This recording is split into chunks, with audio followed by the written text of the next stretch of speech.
Hola chicos, ¿cómo están? Espero que se encuentren bien de salud en unión de su linda familia. Recordándoles siempre que debemos lavarnos la manito con agua y jabón durante 20 segundos aproximadamente. Abrigarnos mucho ya que hemos cambiado el clima, no nos vayamos a enfermar chicos, ¿sí?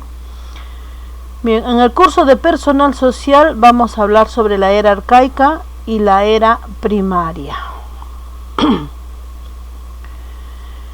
La era arcaica es la más antigua y la más extensa, o sea, la que duró más tiempo, ¿no? Ya que se origina con el nacimiento de la Tierra de hace 4.500 millones de años y se extiende hasta hace 500 millones de años aproximadamente. Como ustedes ven, chicos, aquí la Tierra era como una brasa caliente, era candescente, como un volcán, como una lava. Imagínense, ¿qué ser viviente va a vivir ahí? Ni plantas ni animales iba a poder vivir porque todo era caliente. O sea, en esa era no había vida. Como ustedes ven, ahí vemos unos humos que se está botando. Eso eran los dióxidos de carbono. Y como todo era candescente, todo era caliente y había mucho humo, mucho dióxido de carbono, entonces no había vida. Sí, chicos, no había vida. Pasaron millones de años, entonces empezó a llover. Como ustedes ven ahí las neblinas lleno de agua caliente, ¿no? Entonces empezó a llover.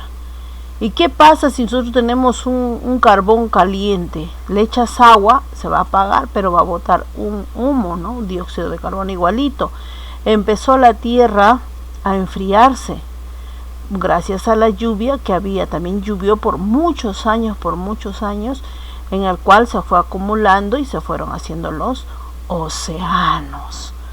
Sí, chicos, y ahí como ustedes miran, ya está enfriándose la Tierra, ya no está como al inicio que era todo caliente, ¿no? Pero todavía seguía en proceso de enfriamiento. Si nosotros vemos humo por acá, está en el proceso de enfriamiento. Como les dije, en esta era no existía vida, ¿no?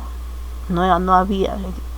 Al final de esta era, cuando ya estaba por acabarse, aparecieron los seres vivos, o sea, los seres unicelulares. ¿Por qué unicelulares? Porque tenía una sola célula.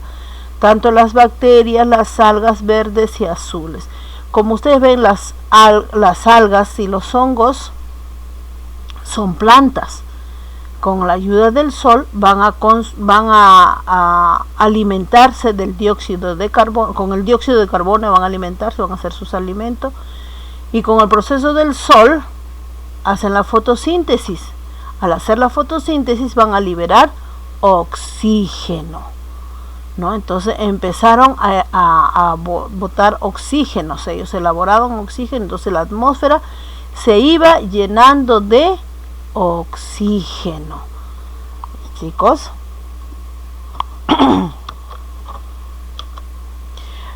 de ahí dio inicio a la era primaria o paleozoica, ¿no? Entonces, como ustedes ven aquí, aparecieron grandes bosques de helecho, ¿no? Sobre los continentes. Como ustedes ven, muchos árboles empezaron a ver en la Tierra.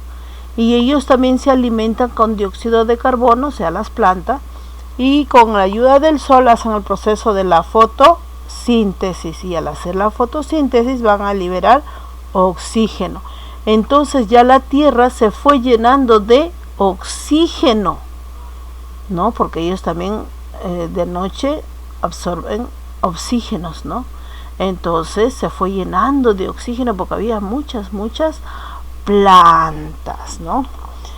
Pero como en el mar ya era un hervidero de seres vivientes, tanto de las algas, las medusas, por acá tenemos el nautilus, acá vemos el nautilus, ¿no? Otros seres del mar, acá están las medusas, los corales, tenemos las plantitas, ¿no? Entonces todo eso ya estaba lleno, si ellos se alimentaban de plantas, de otros animales, ¿no? Al final de esta era aparecieron los peces acorazados, ¿no? Las libélulas también, acá vemos las libélulas, tenemos los peces que trataban de salir fuera del agua, ¿no? Como les dije, aparecieron los peces acorazados, ¿no? Acá aparecieron que fueran como piedras, pero como había muchos animales, entre ellos se peleaban porque querían comerse entre ellos mismos, porque ya no había cómo alimentarse en el agua, ¿no? Entonces, estos peces acorazados empezaron a respirar, tenían pulmones y podían vivir en la tierra. ¿Por qué podían vivir en la tierra? Como en las clases anteriores ya les dije, los animales, como había muchos animales en el mar, ya no había alimento, entonces salían a la tierra para alimentarse y regresaban al mar a poner sus huevitos, porque ustedes saben que los peces se reproducen mediante huevos. Entonces, así, pero ya se acababan los alimentos cerca que estaba el mar, entonces tenían que irse más lejos. Ya demoraban 1 hora, 2 horas y regresaban, ¿no? Entonces así se fueron adaptando a la atmósfera, a vivir en la fuera de la tierra, porque ya empezaron a tener pulmones, ¿no? Y así ponían ya sus huevitos ya en la tierra, fuera del mar. Entonces los que ya nacían se iban acostumbrando a vivir en la tierra, ¿no? Y los otros, pero tenían que haber pasado millones de años para que eso sucediera, ¿no? Las aletas que ellos tenían ya se fueron convirtiendo en sus patitas para poder caminar, porque ellos solamente se arrastraban, porque imagínate, con las aletas no podían caminar, pero ya empezaron a arrastrarse, ¿no? Bien, chicos, eso es por la era primaria, ¿no? De lo que hemos estado hablando, la era arcaica. Son 5 eras que vamos a estar hablando. A partir del lunes vamos a hablar de la era secundaria o mesozoica, la era terciaria, y así vamos a seguir hablando, ¿no? Son 5 eras, chicos, ¿ya? Entonces les estoy dejando unas copias para que pinten y puedan recordar las eras, ¿no? Por ejemplo, en la era primaria aparecieron, a fines de esta era, aparecieron los peces acorazados, ¿no? Entonces, en la era arcaica eran los hongos y las bacterias, ¿no? Vamos a ver en la era secundaria quién apareció, ¿sí? Chicos, me despido de ustedes con un fuerte abrazo, un besito en la frente, saludos en casa, los extraño mucho y nos estamos reencontrando en la siguiente clase. A portarse bien, chicos. Bye bye.